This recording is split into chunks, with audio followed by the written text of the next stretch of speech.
What happens when fans, reporters, or even complete strangers cross the line? From surprising reactions to confrontations that nobody saw coming, these moments raise one question: how much can a wrestler really take before breaking character? One example involves Rey Mysterio, widely known as one of the most respected figures in professional wrestling. After arriving from a flight, he was approached by a group of fans at the airport. The group carried several items they wanted him to sign, and Mysterio, known as the Master of the 619, noticed what was happening and spoke up. Mysterio told them, "They don't let us do like this anymore, so I'm signing for you guys to make money."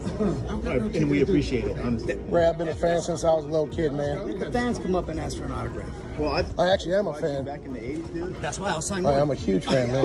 I signed one for you. Following this exchange, Mysterio made it clear that he separates genuine supporters from people attempting to profit from his signature. His comments showed how he views the difference between meeting real fans who want a personal moment and those approaching him with stacks of merchandise intended for resale. The moment also emphasized the fine balance wrestlers must strike when interacting with the public. While many are eager to connect with authentic supporters, situations like this show how quickly a simple request can feel transactional when large amounts of merchandise are involved. For Mysterio, drawing that line helped reinforce the value of real fan interactions over exchanges driven by profit. But tense situations are not limited to airports or autograph lines. Sometimes they happen live on television. In January 2024, LA Knight and Grayson Waller were guests on a morning television program to promote WWE's upcoming event in Perth, Australia. During the segment, the show's manager stepped in and jokingly challenged Grayson Waller to a fight. Waller did not react with humor and instead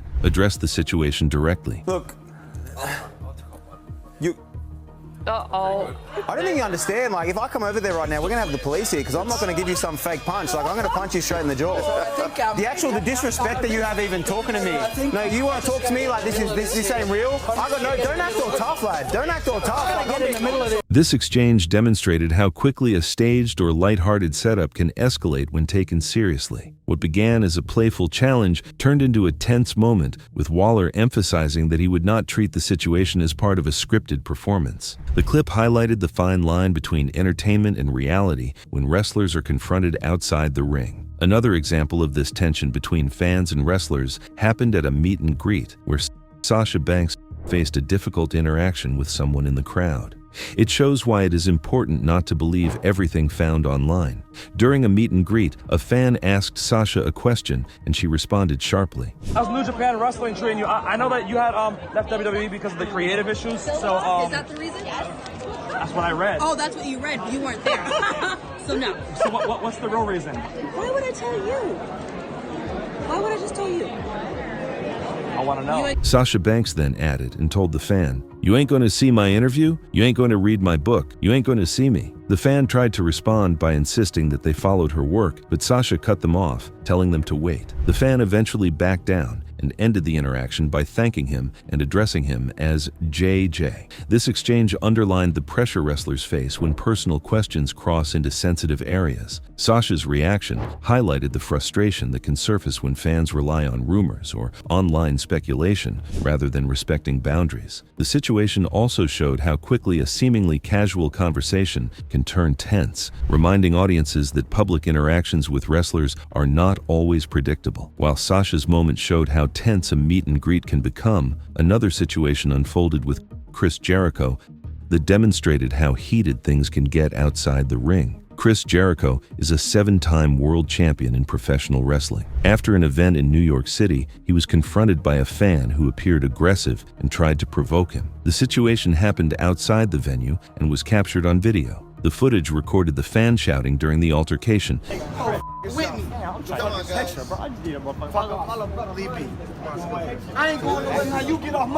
saying, even though the situation was hostile, Jericho kept his composure and did not physically escalate the confrontation. Later, he released a statement apologizing for how he handled the exchange. He explained, "I was not in a good state of mind at that time, and instead of ignoring a fan, which is what I would usually do, I snapped. My apologies to all involved." This incident showed how wrestlers can face difficult situations in public settings when approached in an aggressive manner. It also highlighted the challenges that come with balancing personal boundaries and fan expectations. Jericho's public apology reflected an effort to address the incident and move forward, while Jericho's confrontation highlighted the pressures wrestlers face outside the ring. Another controversial moment came from WWE's leadership itself. Vince McMahon, the former chairman of WWE, has often been compared to the persona he played on television. In one interview, McMahon was questioned about the deaths of professional wrestlers and gave a direct response. I would accept no responsibility whatsoever for their untimely deaths, none whatsoever. As far as, and you've got that little look on your face like, geez, Vince, how can you possibly say that? Well, but none whatsoever. I mean, they wrestled for you. They were part of your organization. They worked a couple of hundred nights a year for you. They lived this lifestyle. Oh my God, you can't believe. McMahon then became visibly upset, addressing the host's expression and questioning how he was being judged in that moment. The host clarified his position by saying, "No, I'm not. I'm honestly curious." McMahon went on to explain that the wrestlers mentioned in the discussion had worked for WWE at one time, but had also been employed by other companies in the industry. I'm not responsible for the way the business was then. I wasn't responsible for the way the business, how they grew up in the business, and whatever personal bad habits they developed.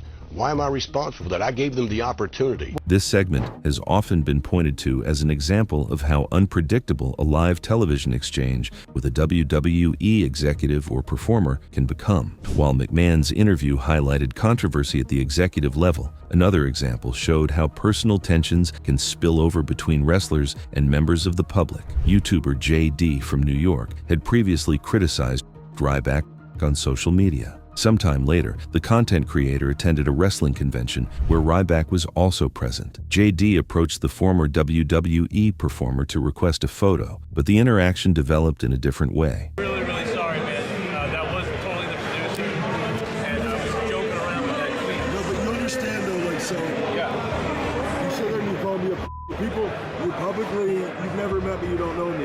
You're publicly talking shit to me, and then you do an impersonation on your show. Ryback went on to explain that the decision to create the content was JD's alone, and not something that could be blamed on others. He emphasized that the actions were disrespectful on many levels, pointing out that JD did not know him personally or understand how much work he had put into his career. Ryback also noted that JD was just a fan. And I wanted to see you do. You've never done this, and there's people like you that do this that give me a bad image.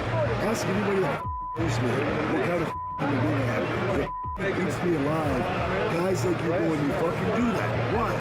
Ryback continued speaking in an angry tone, saying he would never intentionally disrespect another person and that JD should focus on being entertaining in his own way without dragging others into it. He made it clear that the responsibility was on JD, not on a producer. JD responded by acknowledging Ryback's words and attempting to de-escalate the situation. Ryback then told him to do better, pointing out that JD was in a position to influence people and could either make the world worse or improve it. He stressed that JD had the opportunity to choose the better path, but instead had targeted him, later excusing it as a joke. You've never met me. You don't know me.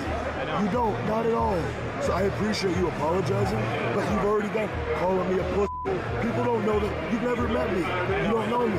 So like, it just, you're being disrespectful. And there's a certain level you don't cross, and you did. And you just don't say, oh, my producer fucking did it. Just be better. This exchange showed how online comments can lead to tense situations when addressed face-to-face. The interaction also highlighted the challenges public figures face when their reputation is shaped by the words and actions of others. For JD, the incident served as a reminder of how content created for entertainment can have real consequences when confronted in person. But tense encounters are not limited to conventions. Sometimes they happen right outside arenas. After the show in Victoria, British Columbia, Chris Jericho was leaving the arena when a large group of fans gathered around his vehicle. One female fan became insistent about asking for a picture. Jericho tried to return to his car, but when the woman attempted to touch him, the situation escalated into a physical confrontation. Can I get a picture with you?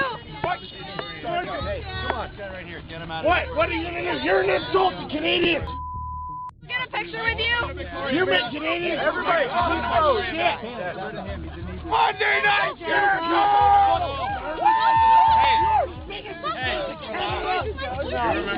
Can I get a picture with you? Can I please get a picture with you?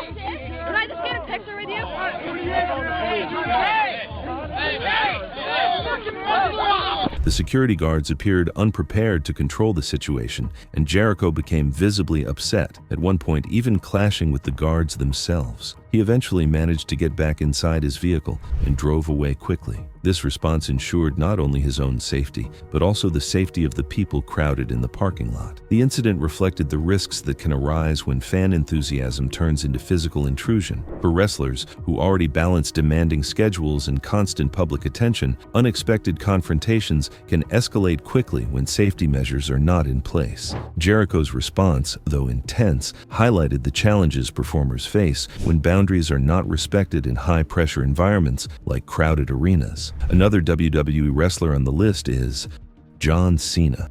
He has often been described as one of the most approachable figures in professional wrestling. However, being approachable does not mean he avoids showing frustration. On one occasion, a fan approached Cena with a camera while he was spending time with others. Cena addressed the situation calmly. Say again?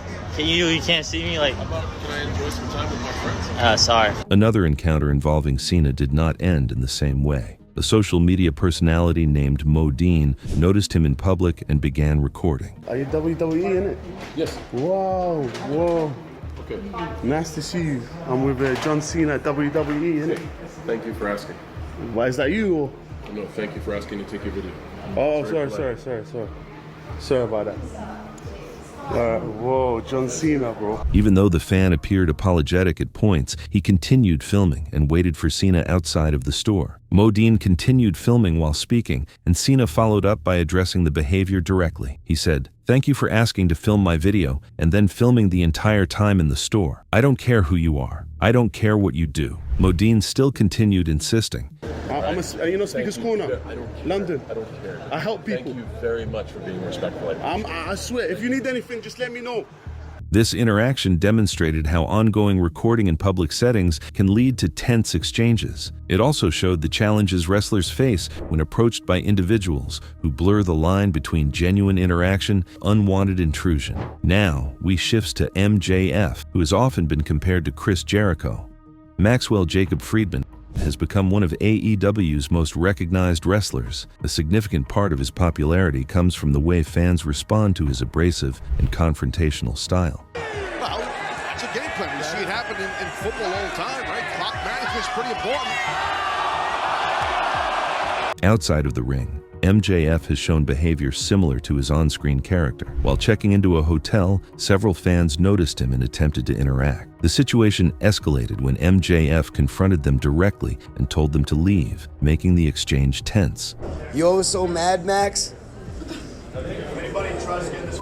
Guys, you are not yet. You are not staying here. You cannot be here. Please leave. Max, that's going down. What in the world? That's going down, Max. What in the world? Really shows how much he cares for his fans. These clips illustrate how MJF's public image often overlaps with his wrestling persona. His interactions outside the ring mirror the confrontational approach he uses on television. This creates moments where fans experience little separation between the character they see in AEW and the person they meet in real life. These examples reveal how the line between performance and reality often blurs for professional wrestlers. Whether in airports, television studios, public streets, or conventions, the reactions of both fans and wrestlers show how unpredictable these encounters can become. For performers, maintaining boundaries while under constant attention is not always simple, and for fans, the excitement of meeting a superstar can sometimes cross into unwanted territory. Each situation demonstrates that behind the titles, characters, and storylines, wrestlers deal with the same challenges of respect, privacy, and personal space as anyone else navigating public life. Thanks for watching. If you enjoyed this video, make sure to hit that like button, drop a comment to share your thoughts, and don't forget to subscribe so you never miss out on future uploads. And if you're ready for more, click on the next video showing up on your screen. You won't want to miss it.